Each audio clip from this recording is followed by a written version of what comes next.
Hey y'all, it's me again, Boo. And this time I'm back with, well, a lot of us reviewers like to put out there the fragrances that we love for you to check out. But a lot of times we don't put out the ones that we dislike or can't stand or just will never wear because we don't get them. I watched Christo, Batawi Blood, do his, he calls it sack of shit, I think. I was trying to be all nicer about it, and I call it sack of septic scents, but I'm not sure that's really any nicer. But here's my point. I mean, no disrespect towards the perfumer, the house, or people that love these fragrances.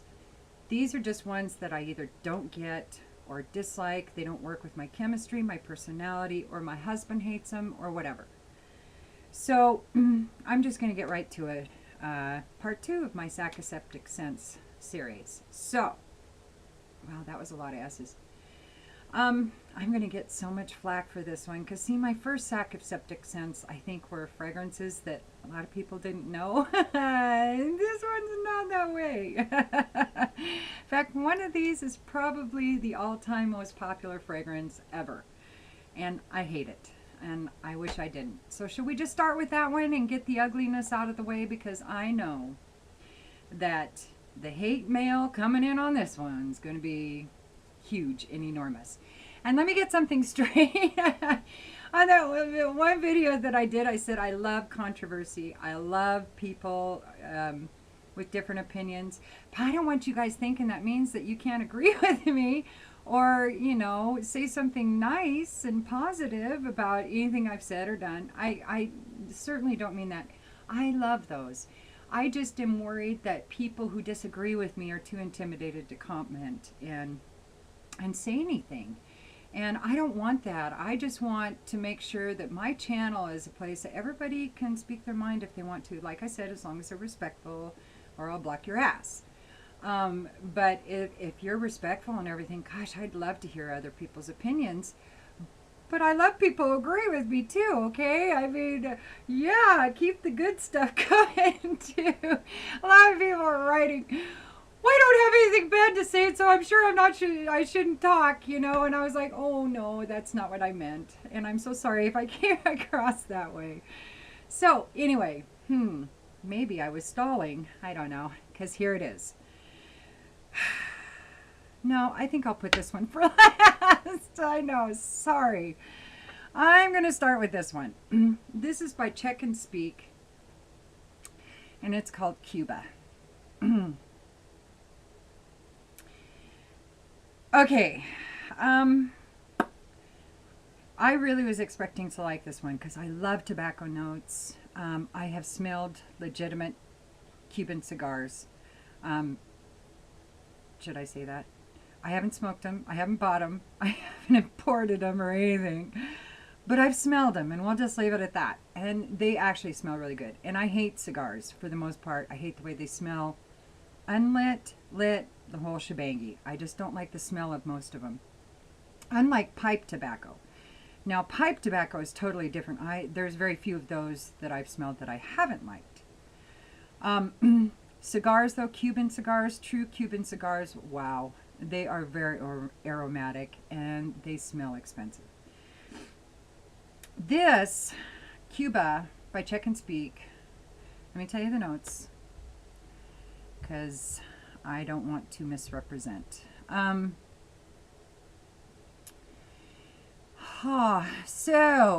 It starts with, really?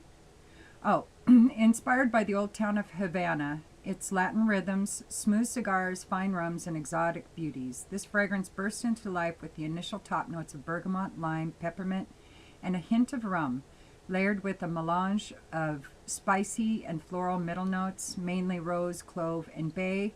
Tonka beans add a subtle softness with their scent reminiscent of freshly mown hay. The lasting base notes of tobacco mixed with the richness of frankincense, cedarwood, and vetiver round off this striking fragrance. Okay, doesn't that sound absolutely amazing? I mean, no wonder I thought I would love it, right? Some people, well, one person or two say it smells similar to Havana by Aramis. Don't know. But it was only like one or two people. Okay. Back to Cuba by Check and Speak. Okay. Yes. This smells like a Cuban cigar that's just been plucked from a dead man's ass. Sorry. Bing! That's the way it smells to me. I had to put a long sleeve shirt on to do this video because I sprayed it on my arm, and so I wouldn't scrub it off before this video. I had to cover it up. Oh. I smell a heavy fecal note in this, and it is cheap cigar. I mean the cheapest of stankin' cigars, and a fecal note and a little rot. So that's why I think it smells like a cigar pulled out of a dead man's butt. Oh man, that's bad. Not only will I not wear this, it's going nowhere near my husband, and I'm not sure, I might just throw this one away. I don't know. I mean, if there's somebody out there that really wants it, maybe I'll give it to them. But it's not much in there. Luckily, I didn't buy too much. And unless you are sure you really like it, unless you want me just to be passing around stinky butt juice, I know I wasn't going to use that word again, but phrase again for fragrances, but it really applies to this one because of that fecal note. So stinky butt juice is kind of right. Maybe I'll get rid of it. But I don't think I'd wish that on anybody. I don't want to smell it on anybody. So if you are ever around me and you know, why would you ever be around me? But, you know, if I'm at a perfume convention or something and you're there and you introduce yourself, please don't be wearing that terrible, nasty anal death juice. Please. Okay, so moving on. Whoa. Threw him up in my mouth a little bit. Had to swallow it back down. Sorry. But that still smells and tastes better than that Cuba. Really, seriously. I'm sorry. I know I'm being really negative on this, but I can't even believe somebody made that stuff. Wow. So, next one.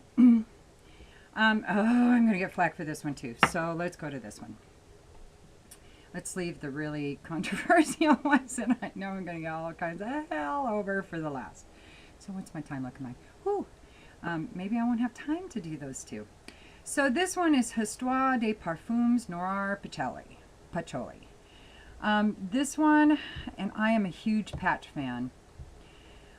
This has top notes of patchouli, coriander, and cardamom, heart of patchouli, bouquet of flowers, and juniper berries, base of patchouli, musk, vetiver, foam, leather, and vanilla. Oh, wait, where do I have this one? Oh, yeah. See, and this one smells like old lady makeup drawer to me. It's not good. I don't like it. It really lasts well and has a really strong sillage, and that's unfortunate when you don't like a fragrance. It's almost beastly for me. So I won't be wearing it, and I just can't even believe it because this is the first patchouli fragrance that I've smelled that I don't like. Even some of those with hippie patch I like, but this is just stinky old lady patch. It smells like you took it out of her makeup and underwear drawer. It's just nasty. I just don't like it. So, and I'm like almost an old lady in the era that I'm talking about here. Give me another 20 years and that may be what my makeup drawer smells like. As often as I use it, probably. So, anyway, moving on. Now the two, and I'm going to go through these quick because I'm running out of time. Yay! I've never been happy to run out of time, but I am today. So, we're going to go with this one first. This is, everybody knows how I feel about the Kurjans. Those fragrances I'm not crazy about, and this one is the worst to me. It's Cologne Pour les Soirs. I don't like it. It's got a sour note in there that almost has a bile smell to me. So when I just threw up in my mouth a little bit about the Cuba, it kind of now smells like Pour les Soirs in here. So I'll tell you real quick. Original notes of the cologne is rose, honey, incense, and benzoin. Are blended with ylang-ylang, or ylang, cumin, atlas cedar, and sandalwood. And those notes make it sound like it should be amazing, and I don't find it to be at all. And Cologne Pour les Soies. Oh,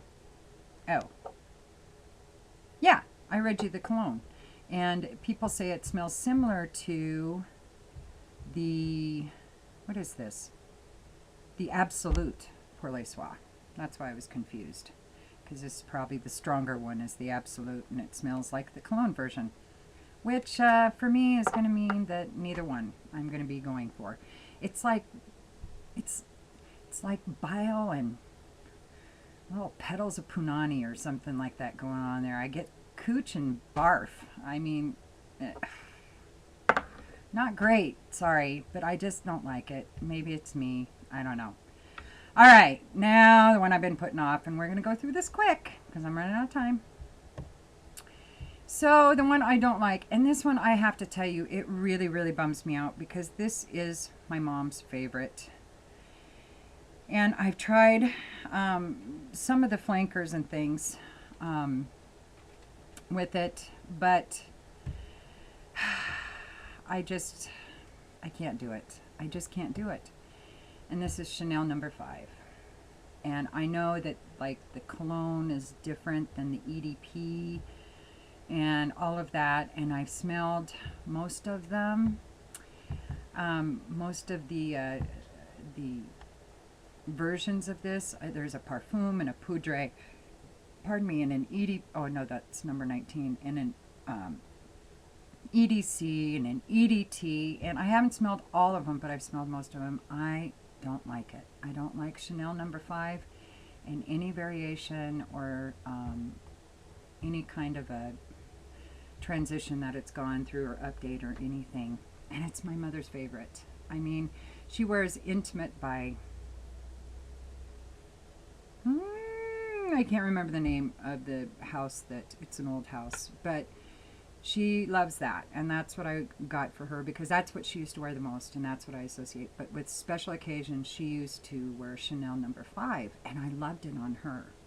So I really expected to love it again in my adult years. I don't. I don't like it at all. Maybe it's the aldehydes. I'm not going to read you what's in Chanel No. 5. Everybody knows. Well, maybe I should, just because. But it just does nothing for me. Top notes.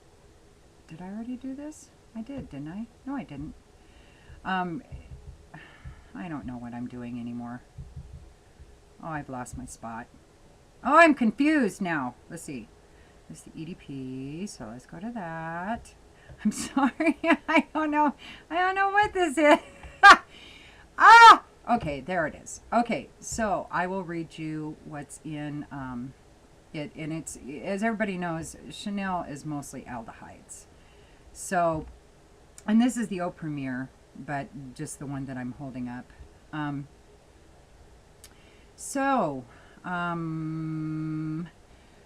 Original ingredients of the No. 5 are in the Premiere: Rose Absolute, Jasmine, Nerolian, Ylang Ylang. Ylang Ylang for this fragrance comes from the Coromoro Islands, and Jasmine from Chanel-owned fields in Grasse. Sorry, don't like it. Whatever.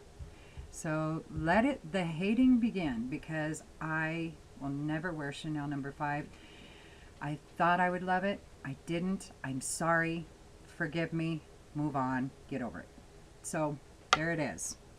My sack of Septic Scents. I'm going to be back with a couple that I do love, because I got to get these stinky notes out of my head, because I feel like I'm all funked up inside my sinuses now from smelling these 4. So I need to do some good videos to get the good aromas coming in. So next one I'm going to be doing is Pulp by Byredo. It's yummy. So anyway, you all have a good day. I'll see you soon. Peace.